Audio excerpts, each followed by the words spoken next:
Boa tarde a todos, paz e alegria, né? É muito bom estar aqui novamente, né? E falar de um tema que deveria ser corriqueiro, né? Para todos nós, a missão de ser mãe. É um tema muito gostoso. E eu brinco muito, recente nós fizemos esse tema em uma outra casa, e no final eu li um poema desse livro, e aí algumas mulheres lá quiseram me puxar a orelha e eu saí rapidinho, né?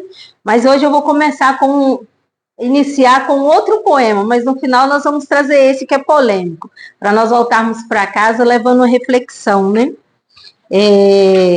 Opa, escapuliu da folhinha aqui, deixa eu achá-lo aqui novamente. É um poema do Jesus, né? Então tem que começar a falar sobre a missão de mãe, falando sobre uma palavra que está dentro da passagem, né? Uma referência que Jesus fez a Maria e que gera muita polêmica até hoje nos desavisados, né? Chamado mulher, de Jesus Gonçalves. Mulher, eu considero sem temer, embora digam somos nós iguais, que deve ser na terra um pouco mais um pouquinho do que o humano ser. Porque tudo que o mundo veio a ter, desde os primeiros planos divinais até as humanas pretensões atuais, somente tu fizestes florescer. Porque, se te condena a velha história, a mesma que te acusa em lenda inglória, como berço do mal, do amor impuro, eu vejo que és a mãe do ser humano, e que do sujo pó do ser profano chegastes a ser a mãe do Redentor. Então ele já começa nesse poema aqui nos trazendo a verdadeira grandeza, né, da missão de ser mãe. E a doutrina espírita, ela nos traz ainda mais além, né? Ela nos traz a grandeza de nascermos mulher. E a doutrina nos explica que toda mulher já nasce em si sendo mãe. E nos dias de hoje, essa missão tem ficado um pouco de lado, né? O que vocês acham? Será que nós temos realmente compreendido essa missão de ser mãe? Será que nós, as mães mais jovens, temos compreendido ao ponto de passar de ensinar as nossas filhas, de prepará-las para a maternidade, independente delas gerar ou não um filho? Será que nós estamos trazendo em nós o desenvolvimento dessa compreensão da maternidade? Nos tempos modernos? Como tem sido? É uma pergunta, são questionamentos, podem responder inclusive os homens, né? É importante para nós. Nós mulheres, nos dias de hoje também, não estamos gostando muito de ouvir os homens, não, estamos? Quem que gosta? Hã? Tá complicado, não tá? Mas quem que complica isso? E como nós vamos falar de sublime missão, o que é? O que significa essa sublimação? O que vocês acham? O que é sublimar essa missão de mãe, de ser mãe?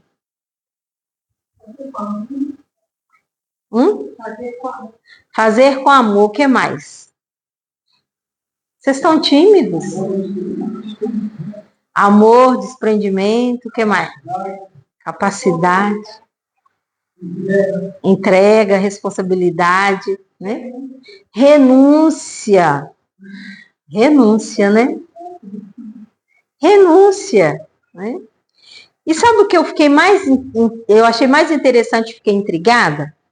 Porque eu fui procurar um pouco mais do significado de sublimação. E aí eu fiquei achando as mesmas respostas. E aí eu cliquei lá no link de significado e achei muito interessante. Eu estava jogando palavras em conjunto, aí eu fui lá e coloquei Sublimação, só a palavra sublimação. E aí me veio, depois de uma procura, não achei nada interessante, me veio uma resposta muito interessante que eu trouxe para nós, como introdução no nosso estudo, antes de nós irmos para a passagem. Olha só. O que é sublimação? Modificação de uma substância volátil por ação do calor. Agora vamos tirar o espírito da letra. Qual o ser capaz de gerar maior calor na Terra? Qual é o ser? Hã? Não o ser. Qual é o ser? A mãe. A mãe. A mulher. Né? Olha só, modificação de uma substância volátil por ação do calor. Não existe um colo mais caloroso do que o da mãe. Dizem quando nós estamos chegando na terceira idade em diante, que nós começamos a relembrar dos nossos pais lá da infância e voltamos a sentir saudade do colo dos nossos pais. Isso é verdade? Perguntar para o senhor, isso é verdade? É verdade. É verdade, é um calor que a gente sente falta.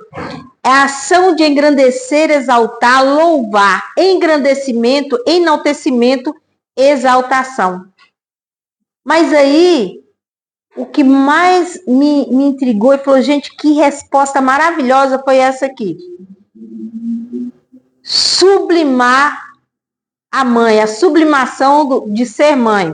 O processo inconsciente que modifica ou altera as pulsões primitivas, energia da libido sexual, transformando-as em ações socialmente aceitas e valorizadas. Porque a nossa libido e a nossa energia sexual não está ligada a sexo, não. Está ligado ao nosso desenvolvimento humano, emocional e moral. Porque é onde movimenta, é onde fomenta todas as nossas vontades, todos os nossos desejos. Então, essa resposta aqui está nos dizendo que é um processo, a sublimação de mãe é esse processo que nós fazemos, mesmo de forma inconsciente, para direcionar os nossos filhos ou aqueles que estão sob a nossa responsabilidade. Aí nós vamos cair lá dentro do Evangelho, ensinar o seu filho quando criança o caminho que deve andar e mesmo quando velho jamais se perderá dele. Não é assim? Trazendo um pouco aqui para as nossas palavras, não estou usando as palavras exatas, mas não é mais ou menos assim? Não é isso? E essas características, elas estão muito presentes no Evangelho de Jesus. Elas estão presentes no Velho Testamento e estão presentes no Novo Testamento. E Jesus nos trouxe o Novo Testamento, nos deixou aí através dos seus apóstolos, dos discípulos, com uma linha de entendimento, como um livro para ser estudado e aplicado no nosso dia a dia. Se lá está dizendo isso, é porque tem fundamento. Mas vocês não precisam concordar, podem discordar. Na casa espírita é um lugar propício para as discordâncias, para buscar novas ideias, para expor as opiniões. Então, fiquem à vontade, podem me interromper o tempo que precisarem, tá? Podem discordar. Eu costumo dizer que aqui é o momento de trazer as opiniões, as diferenças e as maledicências. É dentro da casa espírita que nós colocamos as maledicências para fora. Porque aqui nós também vamos encontrar a solução, vamos encontrar novas respostas, novas ideias, novas visões, né? Então, eu achei muito interessante essa resposta dentro do dicionário online, né? Nos trazendo uma colocação tão profunda. E hoje nós vamos falar sobre o capítulo que João nos traz, né? João vai nos trazer lá a passagem das boldas de Canaã. Todos aqui já leram? Conhecem a passagem? Eu acredito que é uma das passagens mais conhecidas, não é? As boldas de Canaã, conhecida também como o sinal, né? Porque foi o primeiro considerado o primeiro milagre de Jesus. Quem sabe que é a importância dessa festa naquela época? Era uma boda de quê? E aí nós vamos observar que lá no Evangelho de João não está escrito e houve uma boda de casamento. Ela está dizendo assim, e ao terceiro dia, na boldas de casamentos, no plural, lá está no plural, vai nos dar a entender que estava acontecendo uma grande festa, não só de um casamento, mas de mais de um, porque está no plural. Está lá em João, podem buscar lá que está lá. Mas a importância dessa festa vai mais além. Naquela época, as boldas de casamento, quando acontecia, convidava-se os amigos, né? As famílias, os mais íntimos, não só como convidados, eles eram convidados de honra, porque era o dever dos amigos íntimos, da família, dos noivos e os amigos dos noivos, proteger a festa dos noivos. Então, eles tinham o dever de estar ali, se acontecesse qualquer coisa errada, seria comunicada a eles e eles deveriam buscar a solução para que os noivos não sofressem humilhação e vergonha. Porque quando numa festa de casamento dava qualquer coisa, o mal falar, os noivos é que eram envergonhados. E era um dia auspicioso, né? Era um dia bonito, um dia de festa para eles. Então essa festa era muito importante. E nós vamos observar também na passagem que João nos traz que Maria estava lá presente e que também foram convidados Jesus e os seus discípulos. Significa que a presença principal e de importância naquele casamento era a matriarca da família, era Maria. Maria estava presente. E também Jesus e os demais foram convidados. Os amigos de Jesus foram convidados. Então, nós vamos começar a observar a importância dessa passagem, o papel de Maria como mulher e como mãe nessa passagem. E eu até penso, raciocinando nessa passagem, eu comecei a pensar, eu acredito que é dessa proteção aí dos amigos que nasceu, na atualidade, os padrinhos de casamento, não é? Os padrinhos de casamento, eu acredito que nasceu disso aí. Então, fica aí a dica também para quem é padrinho ou vai ser padrinho de casamento, de entender qual o verdadeiro dever, né, de proteção e amparo desses padrinhos, né? Então, Maria estava lá como amiga da família, porque nós precisamos aprender a interpretar as leituras quando nós estamos lendo, né? Nós precisamos ter olhos da evolução. E lá nas entrelinhas, né? E aí tem outro momento de intensa significância nessa passagem. E que muitas religiões, muitos amigos falam do desprezo de Jesus por Maria nessa passagem. Será que foi desprezo? Quando Maria procura Jesus, ele diz: "O que tens comigo, mulher?" Mulher. E aí fala assim, por que Jesus não se referiu a Maria como mãe naquele momento? O que tens comigo, mulher? Aí nós vamos a outro entendimento. Mulher, naquela época, não era pronunciada no sentido de desrespeito, mas sim de um respeito profundo, porque o significado de mulher naquela época era o mesmo que senhora hoje.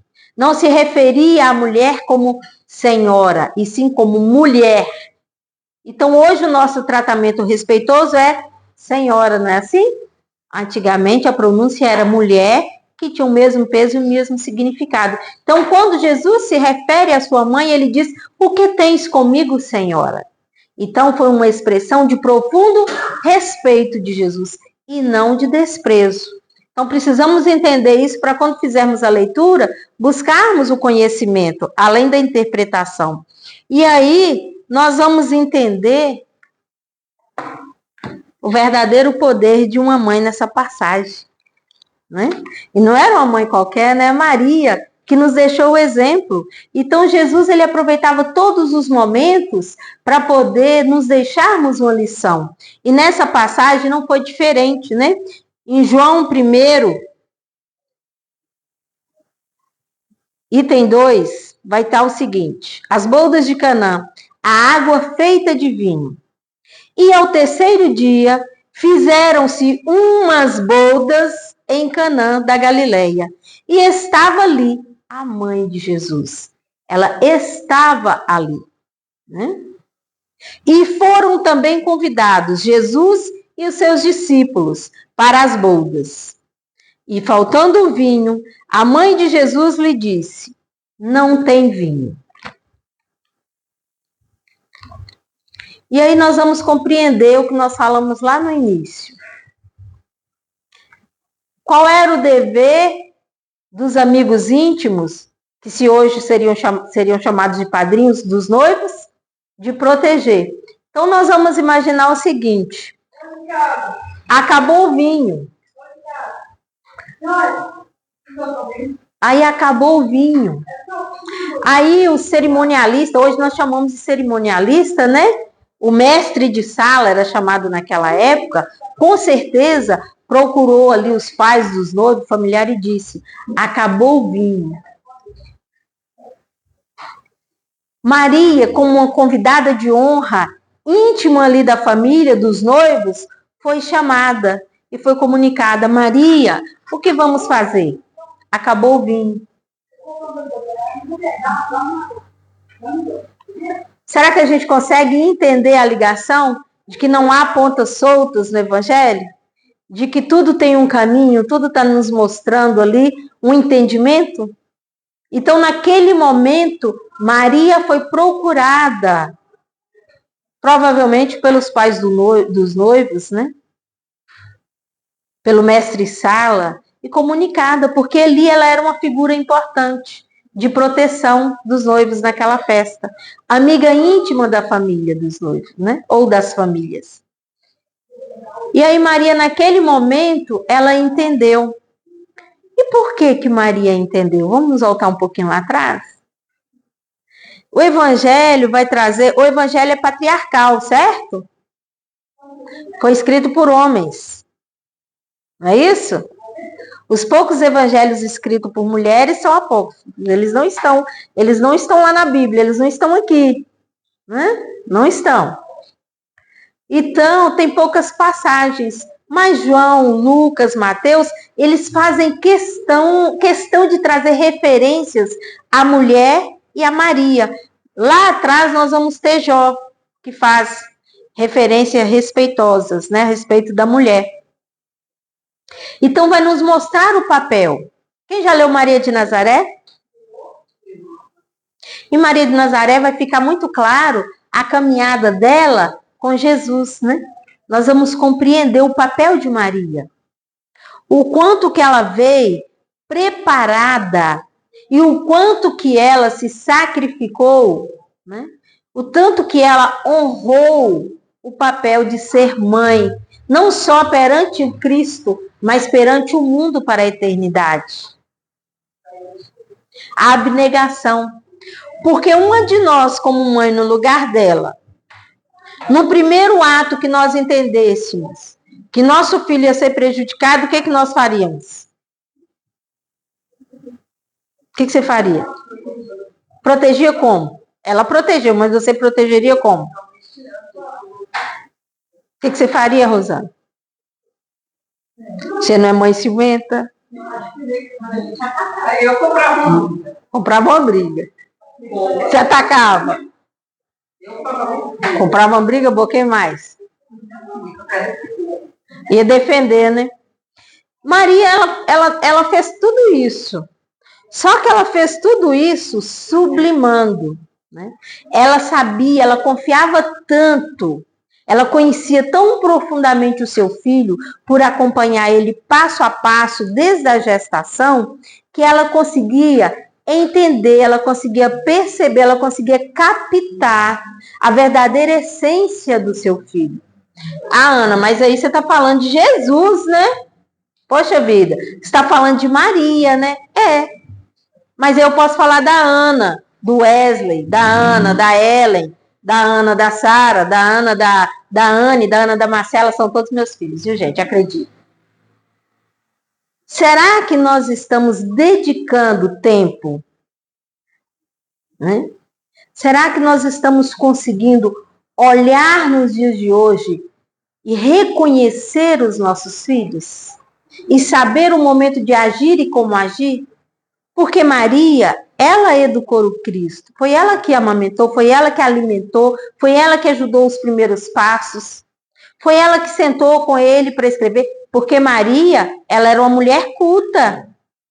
Maria, ela era letrada, ela sabia escrever e ler. Naquela época. Então, ela conseguiu fazer essa caminhada ao ponto de entender a sua missão de mãe e a missão do filho. E por mais que ela entendesse que o filho dela veio à Terra como um papel de salvador, ela precisava, em muitos momentos, exercer o seu papel, a sua função e o seu poder de mãe. E a mãe precisa entender que algumas vezes ou muitas vezes, durante um período, até que o filho tenha maturidade, idade física, inclusive, para começar a desenvolver essa idade emocional, a mãe ela precisa ter o poder de mando. Mas para eu ter um poder de mando, eu preciso ter o poder consciencial e a condição moral de mandar. E isso exige o quê? Qual foi a palavra que você falou antes? Foi ela que falou renúncia. Foi você, renúncia. Então, isso exige renúncia, e não é pouco não, é muito. Mas uma renúncia feita com amor, ela não causa dor. Ela causa tranquilidade e prazer. Porque Maria, quando ela sofreu aos pés do Calvário, ela não sofreu em desespero, ela sofreu a dor em silêncio, da injustiça para com o filho, mas da consciência tranquila de que ela e ele cumpriram a vontade do Pai. De que ela e ele cumpriram a vontade do Pai. E nós, como mães de hoje, como mulheres de hoje, estamos dispostos a cumprir a vontade do Pai? Porque hoje está muito fácil ser mãe na internet.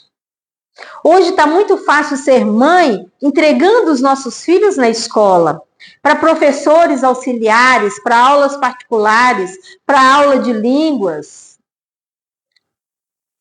Está lá na internet dando curso para o filho desenvolver. Estamos na era da IA, né? Inteligência artificial, que na verdade não tem nada de artificial. São memórias criadas por nós mesmos e utilizadas dentro de uma tecnologia avançada, né? Então, são inteligências humanas usadas de forma artificial. Mas estamos na era do IA. Inclusive, vamos ter um encontro de jovens novamente esse ano, chamado Comesa, né, que já estamos aí há mais de 20 anos nesse encontro, que são jovens espíritas, encontro de jovens espíritas em Sabará. Não é o jovem só de Sabará, é em Sabará. A casa vai receber o convite aí, tá? Espero ter as carinhas de vocês conosco. Vai ser em outubro, mas logo, logo vocês receberão um convite. E vamos falar sobre isso. Vamos falar dessa evolução. Como evoluir nos tempos modernos com Jesus, caminhando com Jesus. Como utilizar toda essa tecnologia, todo esse ar, para transformar os nossos sentimentos, as nossas emoções em coisas melhores. Porque quantos de nós, mães, estamos dispostos a fazer o sacrifício de abrir mão de certas coisas para poder dedicar mais tempo a observar o nosso filho? A entender por que ele está com dificuldade na escola. A enxergar que ele está com dificuldade de relacionamento. A buscar saída, mas estar junto nessa saída. Nesse empreendimento. Quantos de nós hoje tem realmente a moral e a capacidade de olhar para um filho, mesmo já ou criança ou adulto, que não está tendo diferença, com 5 anos de idade ou com 20